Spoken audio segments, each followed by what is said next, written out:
Ja siis me alustame meie esimese ettekannega, mille pidab meie Liivika Simmul. Ja ma ei pea siin tutvustada, aga me kõik teame, et Liivikal on palju kogemust kui kooli juhataja, siis ka klassiõpetajana ja tema õpetaja kogemus on üle 30 aasta, siis tema räägib kutsumus kui vastus kutsele. Palun, Liivika.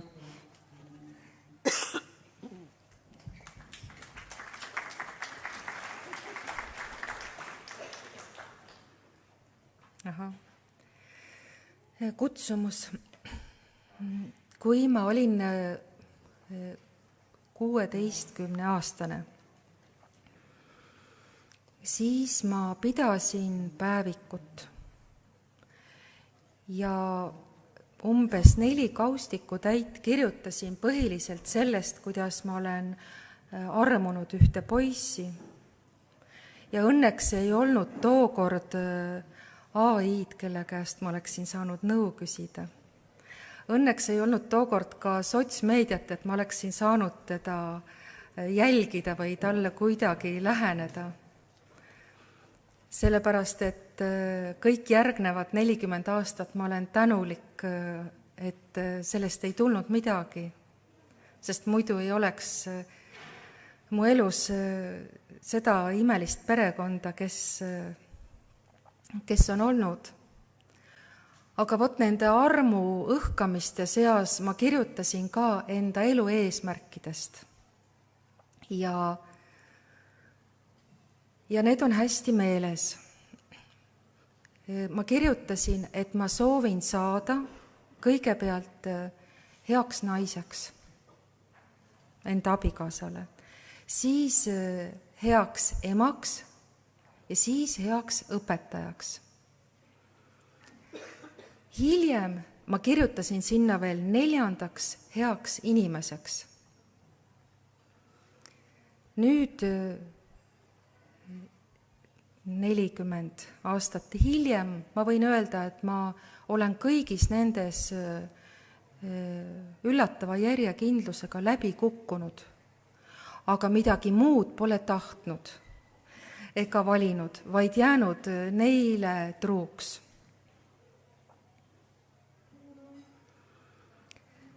Ma arvan, et sellised kallid noored teie vanuses tehtud mingisugused sügavad kaemused just enda sihtide kohta, need tegelikult mõjutavad teid kuidagi ja ma väga soovitan neid asju mõelda ja võtkem ka seda praegust konverentsi kui kingitust, et te tõesti saate niiviisi pilgu sissepoole suunata ja lasta endal nende mõtete valgel avatud olla, võib-olla isegi millelegi ilmutuslikule. Täna siin meil on gümnasistid, me teeme üle aasta suure rahvusvahelise hariduskonverentsi ja üle aasta väike, see praegu on väike, järgmine aasta on meil ka koolil juubeliaasta 15, et siis kindlasti on võib-olla ka see suurem konverents isegi veel pidulikum. Aga kutsumus tegelikult saadab absoluutselt igas eas inimest, ta uueneb, ta muutub, sest loodetavasti meie muutume suure algustähega Taabori mäe konteksti mõttes ongi ju kristlik elu üks suur muutumine, teisenemine, transformeerumine. Et tõesti kõik on oodatud, niisiis see ei ole ainult sugugi noortele, vaid me kõik. Ja siin me peagi jõuame ka mõtteni, et tegelikult täiust enda kutsumuse järgimisel me ei saavutagi siin maises elus, vaid tegelikult see loodetavasti sünnib meiega igavikus. Ent nagu koolis on õpe väljundipõhine, nii tegelikult peaks see olema ka kutsumuse järgimisel, et me hakkame tulema nagu tagantpoolt ettepoole.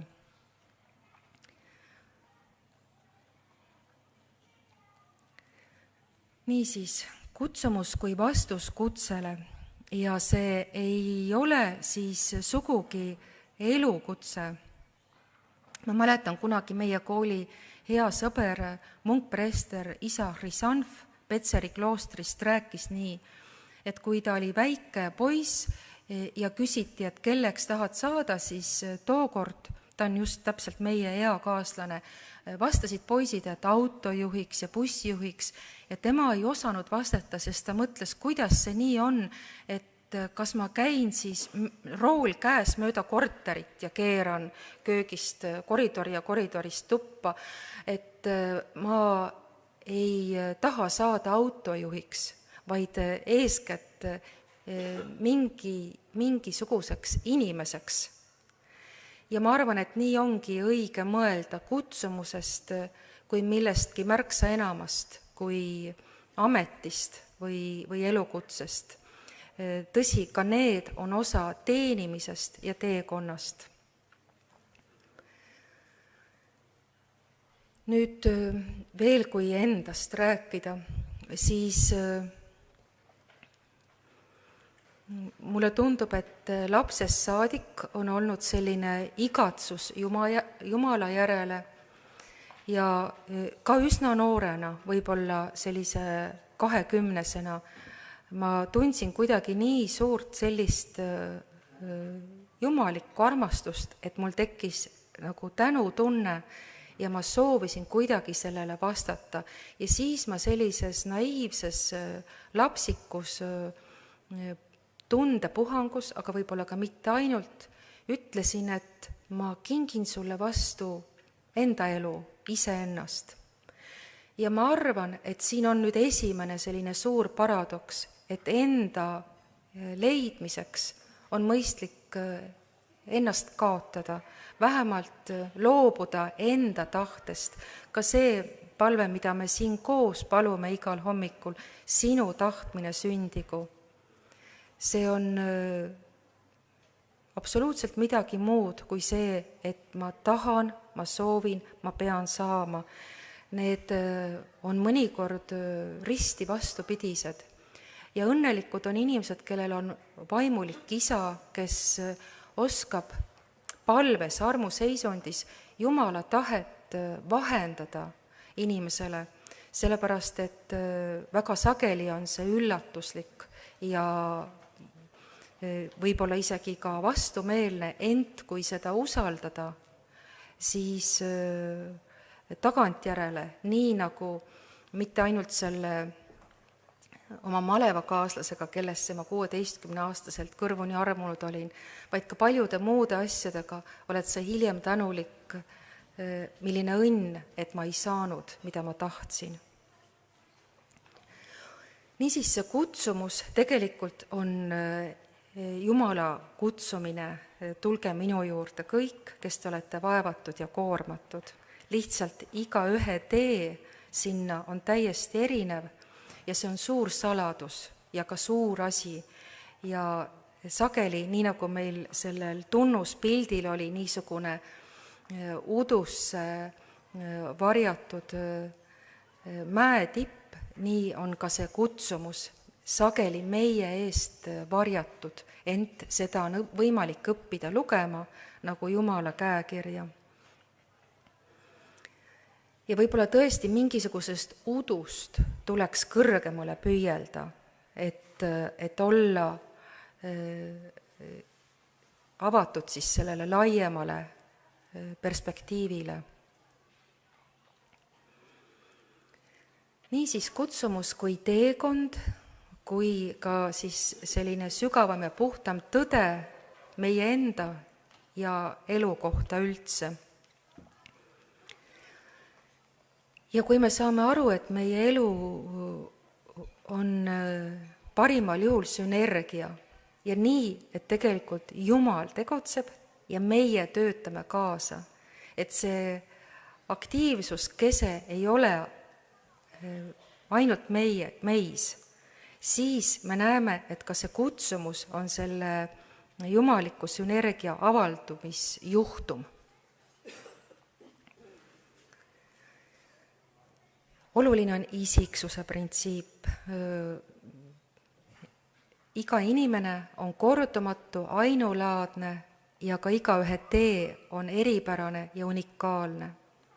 Et seda tuleb pidada meeles, kui meil on suunamudijad või muidu inimesed, keda me järgime, eeskujuks võtame, matkime. Kogu aeg rõhutada endale, et see, missugune ma olen, kindlasti ei ole viga. Ka ükski minu nõrkus või puudus ei ole viga, vaid just sellest võib saada mingisugune tugevus ja just seda peab olema järelikult vaja ja usklikule kõik on kasuks. Kõik on kasuks. Just nendest nõrkustest läbi minnes avanevad tegelikult uued tugevused, uued perspektiivid. Ja avanevadki elu asjaolude kaudu, et kui me õpime hästi tähelepanelikult jälgima, mis meie elus toimub, aru saama mõtete ja impulsside päritolust ja mõjust, siis hakkab meile kuidagi see tee hargnema, kuni me saavutame mingisuguse heas mõttes püsivuse ja usalduse teha läbi sellist eluseiklust.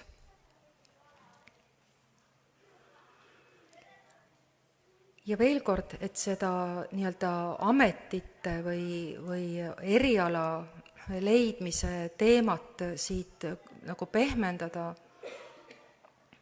noortele ja ka mitte ainult noortele, on see sageli suureks küsimuseks, kuidas leida, kuidas valida õigesti ja ka kool siin aitab, eks ole, karjäärinõustamise ja enda tugevuste ja erinevate võimaluste tundmaõppimise kaudu, siis meie kooli jaoks väga oluline Püha Sofrooni kirjutab enda elust episoodi, kus ta Aatose mäel noore mungana pidi minema kemmergut koristama ja tema heitumust nähes ütles üks vana munk, et pea meeles isa Sofrooni, ükski töö ei alanda, ainult patt alandab. Et seepärast ärme karda teha midagi, mida meil elus tuleb teha, juhul kui see ei vasta meie ettekujutusele, küll aga on kindlaks selliseks kompassiks või termomeetriks selline tunnetus, et kas see viib mind Jumalale lähemale või kaugemale, et me võime olla kui tahes väljapaistval positsioonil ja tegelikult kaugeneda iseendast, enda kutsumusest ja ka vastupidi, et nii-öelda need maised kriteeriumid, et tahame saada kuulsaks, rikkaks, edukaks, võivad meid eksitada.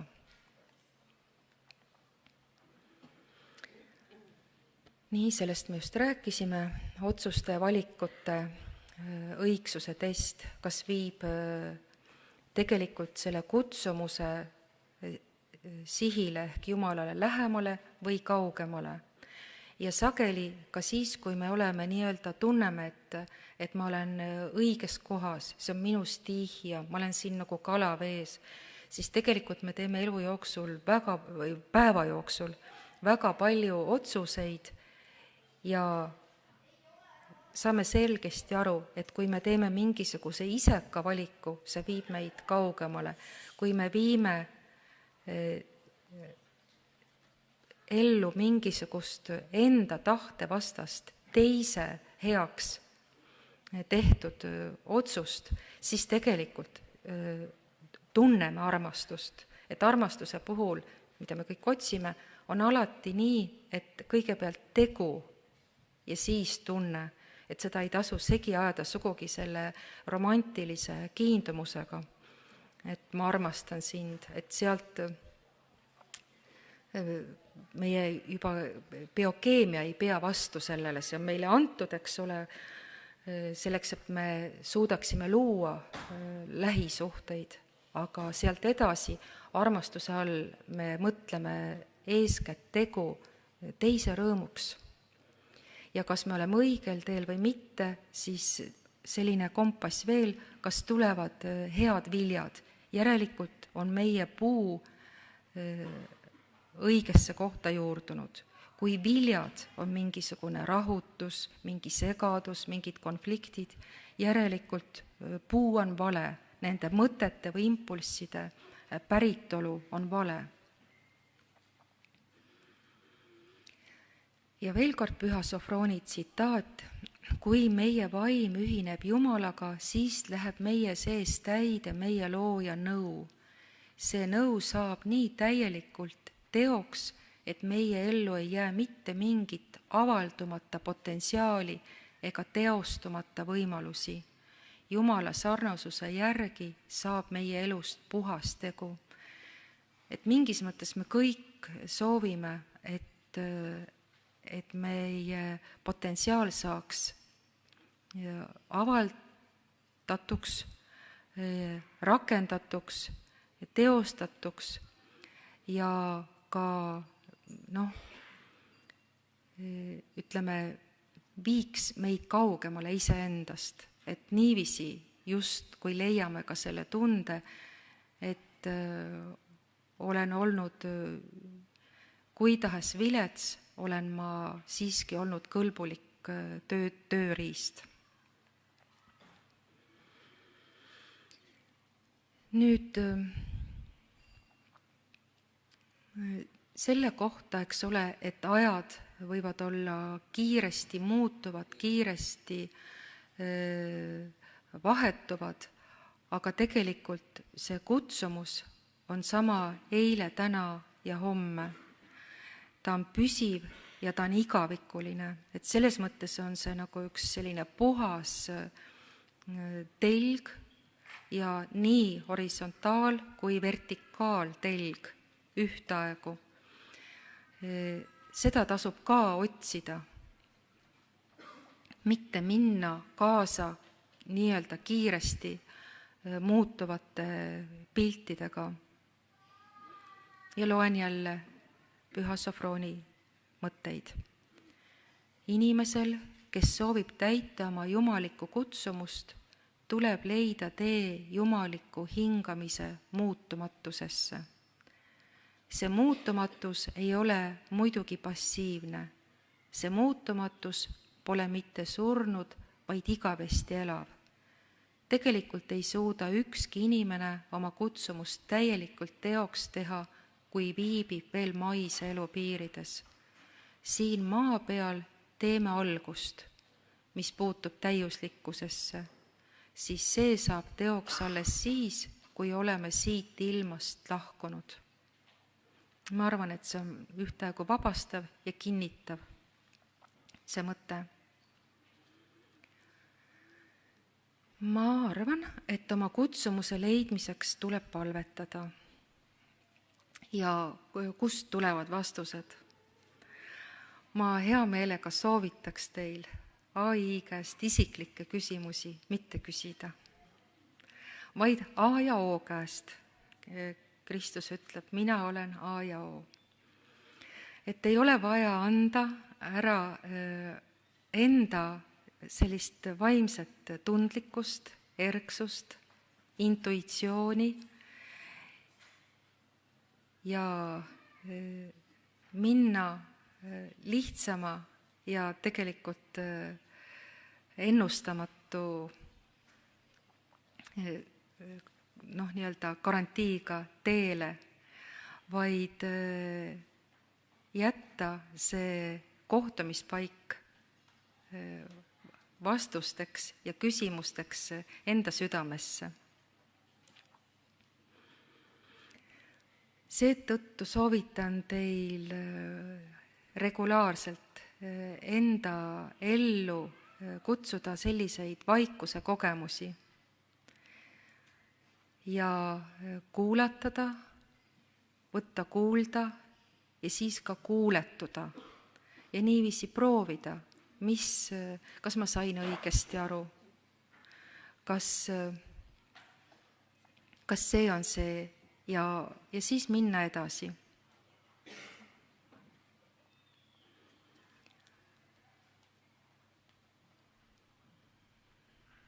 Ja kuni siis ütleme jõuda sellise nii-öelda puhta palveni ehk segamatu muudest impulssidest, segamatu viibimiseni Jumala tahtes. Seetõttu võib öelda, et kutsumus on ilmutus ja tähelepanu ja alandlikkuse vili. Mida rohkem tähelepanelikkust, keskendumist, alandlikkust, seda paremini oleme valmis võtma vastu sellist nii-öelda puhast vastust ka enda kutsumuse kohta. Potentsiaali poolest iga kutsumus on religioosne, mis tähendab, et inimene ei pea töötama kuskil kirikus või koguduses, vaid kuna kõikide kutsumus on vaimulikku laadi, siis pole vahet, mida ja kus me teeme, kui sellest saab teenimine.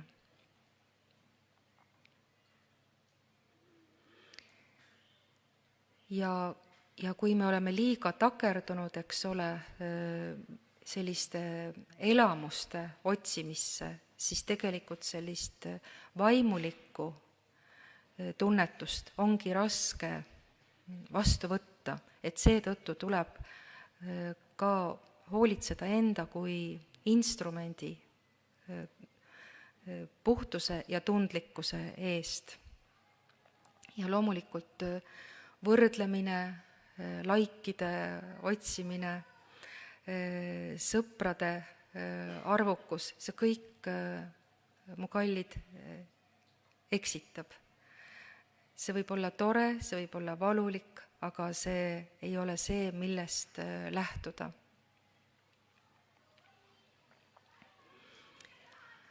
Kõiges, ka kutsumuses jätab Jumal inimesele ju täieliku vabaduse.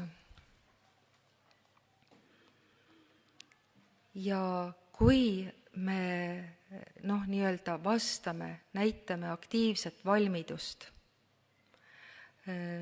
teeme ise omalt poolt pingutusi, siis ei jää see kunagi Jumala poolt rakendamata. Seetõttu tasub õppida temaga suhtlema ja ei jää see kutsumuse leidmise kaudu tuleva rahu ja õigsuse and tulemata.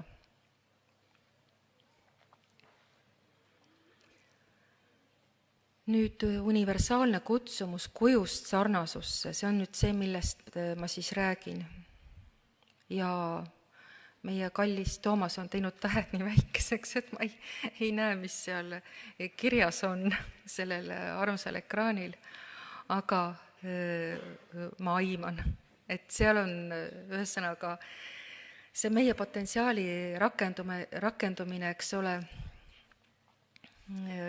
kristlikust inimese käsitlusest. Me sünnime, eks ole, Jumala kuju järgi loodutena, potentsiaaliga Jumala sarnasuseks. See on see meie nii-öelda elutöö. Ja kunagi mul oli huvitav kogemus, me käisime umbes 20 aastat tagasi ma oma abikaasaga koos ühe nunnaga kolmekesi ühel sellisel palverännaku reisil kloostrist kloostrisse. Ja selle reisi jooksul juhtus selline huvitav asi, et alati, kui sa või seni, kui ma elasin, ikkagi tajusid, et ma liigun nagu kuskile edasi, eks ole. Ja vot see reisi käigus juhtus nii, et ma tajusin, et ma olen selles punktis, kus ma siit ilmast lahkun. Ja seisan seal ja vaatan, kuidas ma lähenen sellele punktile. Et see perspektiiv kuidagi lihtsalt muutus. Ja see on väga kasulikuks osutunud. Ma ei ole soovinud seda vahetada, vaid sättida ennast sinna punkti, mis tegelikult otsustab kõik. Ja lähtuvalt sellest teha ka nii-öelda siin ja praegu mingisuguseid valikuid. Et niisiis meie kutsumust me praegu ei peaks hindama selle järgi, kuidas lähevad meil kontrolltööd või riigieksamid või kuskile sissesaamine. Meie kutsumuse väärtus ei kajastu selles, vaid selles, kus me soovime olla lõpp-punktis. Ja sellest lähtuvalt teha enda valikuid, mis võivad olla ka suuri pingutusi nõudvad, mis võivad olla ka mingites aspektides ebamugavad. Aga alustada tuleks lõpust või vahepeatusest. Nüüd on väga-väga oluline selline mõte, et absoluutselt igal isiksusel ja tema kutsumusel on mõõtmatu ja võrdne väärtus. See väärtus on sõltumatu ühestki inimesele antud või tema poolt omandatud tahust, rassist, soost, intelligentsusest, andest, puudest või millestki muust. Tänapäeva kultuur kipub samastama väärtust kasuliku tegevuse või funktsiooniga ja omab lisaks veel ka kitsarinnalist ja tavaliselt kujutlusvõimetut nägemust sellest, mis on väärtuslik. See paneb aluse kõiksugu kompleksidele, rivaalitsemisele ja kadedusele. Ma küsisin luba, kas ma võin rääkida ja võin. Ma tean ühte preestrit, kui ta oli noor diakon, siis nende perre esimese lapsena sündis raske puudega poiss sünnitrauma tõttu. Nii, et ta, olles täna, kui ma ei eksi, 34-aastane, ei ole saanud kunagi rääkida, liikuda, kõndida ja tal puudub näiteks ka neelamisrefleks, mis tähendab, et tema vanemad on pidanud kogu elu talle toidu püreestama ja toitma nii, et see lihtsalt valgub talle makku. Ja see on olnud väga suur rist ja kui ta sündis, siis arstid ütlesid, andke laps ära, ta nagunii ei jää elama. Aga sellele kirjeldamatule kannatusele, mida tõenäoliselt teavad ainult need vanemad, on tegelikult rajatud väga viljakas, loov, eluterve kogudus. Ja ma arvan, et selle väga raske puudega poisi lasteks on väga paljud täiskasvanud, kes on saanud abi nii rängal ristil viibivate vanemate kaudu. Mõnikord meile tundub ülekohtune, miks on inimeste elud kuidagi ebavõrdsed, aga meie vaade on mitte ainult lihtsalt psühholoogiline ja inimlik, vaid ka sageli rikutud mingitest ettekujutustest. Nii. Nüüd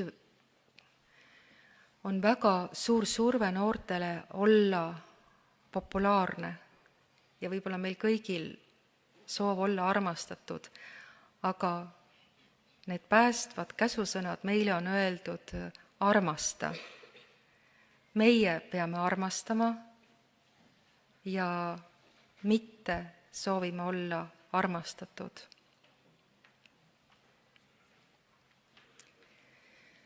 Nüüd ikkagi ma tooksin au sisse vanad head pääsemise teed. Ma arvan, et kui tahes suur võib olla kellegi erialane elutöö, aga tal on õnnelik, mis sageli tähendab suure tööpanusega abielu, siis teha õnnelikuks üks inimene võib olla selles mõttes oluline, et ühel hetkel, kui meie hingi kaalutakse, siis loeb kõige rohkem, mida ütleb see teine, kellega ma olen üheks otsustanud saada. Siis ma julgustan looma perekonda ja pidama kutsumust emana või isana tööalasest olulisemaks. Need kõik kutsumused siin, looming, teenimine, teadus, mis tahes, need kõik on pääsemise, hinge pääsemise teed ja see genootiline ehk ennast tühjendav armastus on kõikide õnnestumise aluseks. Veel meil on oluline mõelda endast kui terviku osast. Sellest, et koos teistega teha teoks oma kutsumust.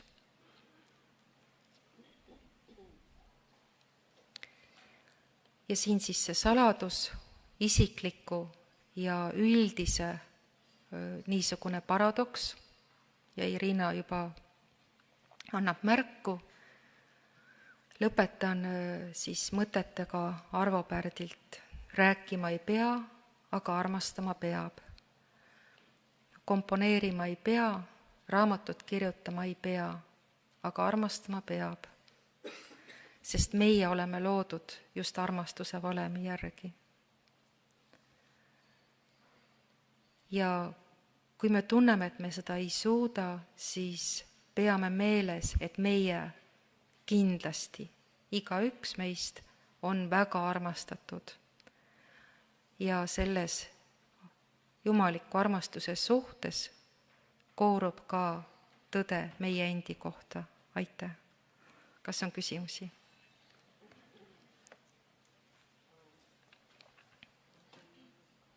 Oleks tore, kui oleks.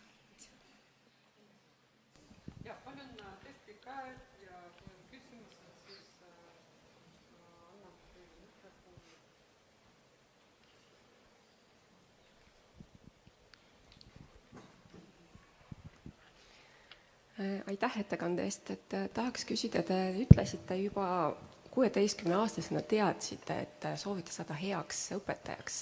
Et kuidas te sellest teada saite või kuidas see sündis see idee? Ma räägin teile ühe toreda loo, et ma tegelikult tahtsin üsna maast madalast õpetajaks saada, aga just siis, kui ma olin 16, juhtus imeline lugu, tähendab imelik lugu ja see tõesti on seletamatu, et ühesõnaga ma õppisin gümnaasiumis ja tookord oli nii, et pakuti juurde nagu sellist kutse mingisugust nagu ala või midagi sellist. Ja meie koolis oli siis need, kes olid nobedamad näpud, said sekretäri, nad õppisid kiirkirja ja mina nende hulka ei kuulunud, ma olin siis agronoom ja ma olin juba pärast 9. klassi olnud praktikal Luunja kasvuhoonetes ja põhiliselt me panime sealt tomateid pihta, et istusime nende suurte taimede vahel ja tulime tomateid pungil täis nagu taskutega. Ühesõnaga see, kuigi ma olen ise ka nii-öelda rohenäppude perekonnast, aga see ei kõnetanud. Ja siis juhtus 10. klassi kevadel, tähendab, tookord oli see, 10, meid oli nagu, me käisime 11 aastat koolis, 8. lõpetasime põhikooli. Ja siis tuli õppealajuhataja klassi ja küsis, et kas keegi soovib sellest nii-öelda oma praktikast siis, et sa oled sekretär ja poisid, et said autojuhi kutse kõik, mis oli nagu minust väga ebaõiglane. Ja siis, et kas keegi soovib minna pioneerilaagrisse kasvatajaks selle enda praktika asemel ja ma kohe tõstsin käe. Ja siis ma sattusin Ilmjärve pioneerilaagrisse ja see oli niisugune, nagu nõukogude ajal oli nagu mingi näidis pioneerilaager. Mõtlesin pioneerilaagrisse, jah? Mitte, jah. Nii, ja seal oli, laagri ülem oli Tartu Ülikooli pedagoogika kateedri juht Kanni Indre.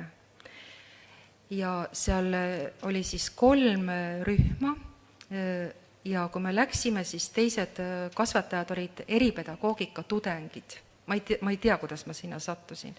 Ja siis küsiti, et mis vanuseid lapsi keegi tahab, et kes tahab 5–7-aastaseid ja ma tõstsin kohe käe ja teised vaatasid, et vatkus hull ja mul puudus igasugune kogemus 5–7-aastastega ja mõtlesin, need on ju kõige armsamad, aga neid oli 40 tükki ja kuna minu paariline, tal oli sess jäänud pooleli, et ta käis kogu aeg mingid eksamid tegemas, ma olin üksinda 40 lapsega, kes olid vanuses 5–7 ja kuna see oli mingi näidis, pioneerilaager, siis me pidime tegema voodid, nende voodid, nemad pidid, aga 5–7-aastastel tegin mina. Siis voodid 2 korda päevas üles nagu sõjaväes, et need pidid nagu triigitud olema. Et see on mul meeles ja siis me tegime väga palju seal igasuguseid neid pioneeri rivistusi ja nii edasi. Siis ühel ööl oli tohutu äike ja nad hakkasid karjuma üle koridori ja tulid kõik sinna minu tuppa, kus olid ka narid nagu nendegi toas. Ja me magasime niimoodi, et terve see tuba oli siis neid väikseid täis ja välk sähvis ukse taga. Ja kui oli külastuspäev, siis ma kirjutasin enda emale ja isale, et sellel kuupäeval on külastuspäev, tulge mulle külla ja ema ja isa võtsid mu auto peale ja me sõitsime sealt minema. Ja pärast ma sain väga sõimata enda kolleegide käest, sest vanemad tahtsid minu käest kõik tagasisidet, aga see oli mulle kõik väga suur üllatus, et kuidas nii võiks olla, sest ma olin ju ka laps ja ma tahtsin ka oma ema isaga välja sõita ja süüa kodust toitu ja nii edasi, aga ühel hetkel mul sai kõigest sellest nagu pilland, sellest pioneeri rivistustest ja lippu heiskamistest ja kogu sellest paraadist ja meil oli keelatud sealt territooriumilt lahkuda, sest me kogu aeg ootasime mingeid kõrgeid külalisi Moskvast. Kogu aeg öeldi, et need nüüd tulevad. Lõpuks neid ei tulnudki. Lõpuks ma sain tasuks 6 suveniirklaasi, et mitte ükski kopikas ja selline kena pakkuri, kus oli mingisugused sellised nõukogudeaegsed nagu sümboolikad. Ja siis ma ühel päeval mõtlesin, et ma põgenen lastega. Ja ma lihtsalt võtsin need 40 last ja ma läksin sealt pioneerilaagrist minema ja seal oli selline nagu suur, Lõuna-Eesti maastik, eks ole, selline suur org ja see oli, kogu see kallak oli täis õitsvaid võililli, see oli üleni kuldne. Ja seal all oli niisugune mudatiik ja siis me läksime sinna, see ei olnudki sellest laagrist üldse nagu kaugel, aga ta oli mitme käänaku või künka taga, et ma teadsin, et nad ei näe ega kuule ja mõtlesin, et mul on ükskõik, kuidas mind sõimatakse, et ma lihtsalt pean olema lastega vabalt looduses. Ja siis ma istusin seal, nad jooksid ja mängisid ja tõid mulle võilli ja ma ainult punusin neid pärgasid ja vaatasin, et keegi ei kukuks sinna mudatiiki ja see pilt tuleb mul silme ette, kui ma loen Salingeri Kuristik rukkis. seda kohta, kus, et ma tahaksin olla mängivate lastega ja püüda, et nad keegi ei kukuks kas siis sinna kuristikku või mudatiiki. Ja siis juhtus kõige suurem ime, ma lihtsalt siis, kui oli lõunaaeg, et lähme nüüd tagasi, ja teate, mitte keegi polnud tähele pannud meie põgenemist. Mitte keegi ei öelnud midagi, keegi polnud arugi saanud ja seda ma olen elus veel näinud, et Jumala ema paneb lihtsalt kaitsva katte ja mõnikord asju ei nähta. Vot niisugune asi.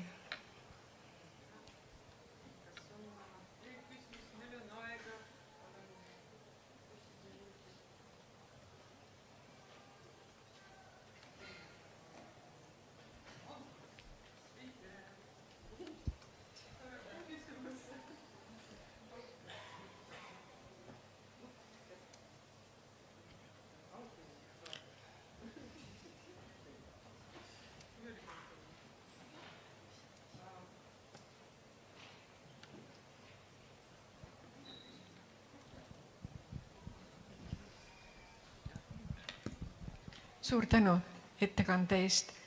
Te saite kogemuse, põgenesite, keegi ei märganud, aga millal te sündis siis otsus õpetajaks? See oli kuidagi nagu üsna maast madalast. Oli vot mingisugune tunne või tahtmine.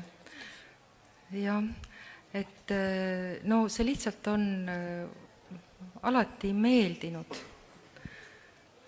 Et juba, veel kord, ma ei olnud veel kooli jõudnud, kui ma sain naabri lastelt aru, kes koolis käisid, et neil on toredad õpetajad ja tahtsin ka olla. Midagi sellist.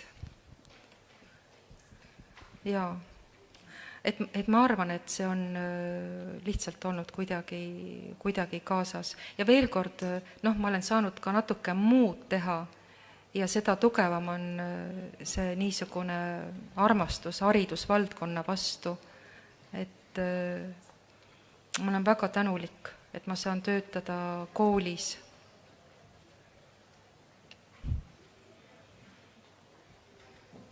Ja.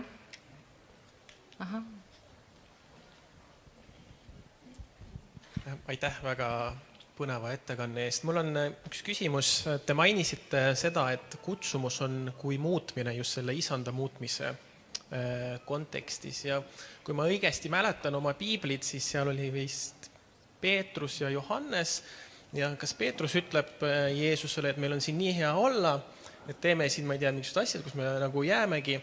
Ja siis, kas Jeesus vist ei ütle talle, et tagane minust saatan või midagi sellist, või midagi sarnast, et see nagu ei ole õige asi, et me siia jääme. Ja selle kutsumuse kontekstis ma tahakski küsida, et kuidas teada, millal on õige aeg edasi liikuma, et me ei jää nagu selle mugavustsooni kinni ja võib-olla ma tahan olla ka provokatiivne, et mõned õpetajad on õpetajad kogu oma elu. Aga äkki mingi hetk ongi nagu see muutus ja just sellises töökutse mõttes, et äkki on aeg edasi minna, et kuidas nagu ära tunda seda, et nüüd on aeg uuesti muutuda. Aitäh. Aitäh. Ja seal need jüngrid, eks ole, tahavad sinna jääda, neil on seal hea olla, aga see oli neile, eks ole, ju kinnitus mingis mõttes, sest Kristus teadis, et ees ootab, eks ole, ju ristitee, et see on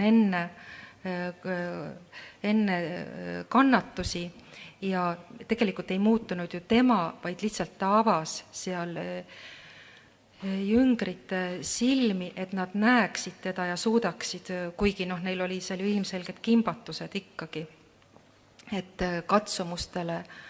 katsumustega kohtudes ja mingisugune ka temale kui täielikule nii Jumalale kui inimesele seal siis Vana Testamendi suurkujudega mingisugune selline kinnitus, eks ju, et ma arvan, et see muutumine meil ongi tegelikult kriisist kriisi ja ka need, ütleme, ei tohi karta neid ka kahtluste kriisi või et ma pean nüüd kuskile edasi minema või midagi sellist laskuma, et tuleb lihtsalt läbi katsuda, et kas see on põgenemine, et et meil kõigil on need kilpkonna kalduvused, eks ole, kas põgeneda, rünnata või tarduda. Et kas see on see või on tõesti vaja edasi minna, et võt seesama elu asjaolude lugemine ja niisugune vaimulik arukus eristada, mõnikord see soov minna edasi või minna ära on õige, mõnikord on see vale, mõnikord see toetab meid, mõnikord ei toeta, et kuidas see nagu läbi katsuda. See teebki tegelikult ju ka palvest sellise loomingu. Mõnikord me peame käima ära, et tunda mingisugust teist maitset, et on inimesi, kes peavad saama neid maitseid tunda, et areneks ka vaimuliku maitse meel, et just see on see karikas, mis mulle sobib ja nende teiste karikate siis võib-olla pealtnäha magus nektar mõjub mulle tegelikult hoopis, eks ole, et ma näen seda enda elust, mis siis hakkab juhtuma. Et ma arvan, et on inimesi, kelle elu on rohkem laboratoorium ja on inimesi, kellel see on võib-olla palju püsivam, et tuleb õppida tundma ka ennast, enda riske ja enda mingisugust nagu ekslikkust.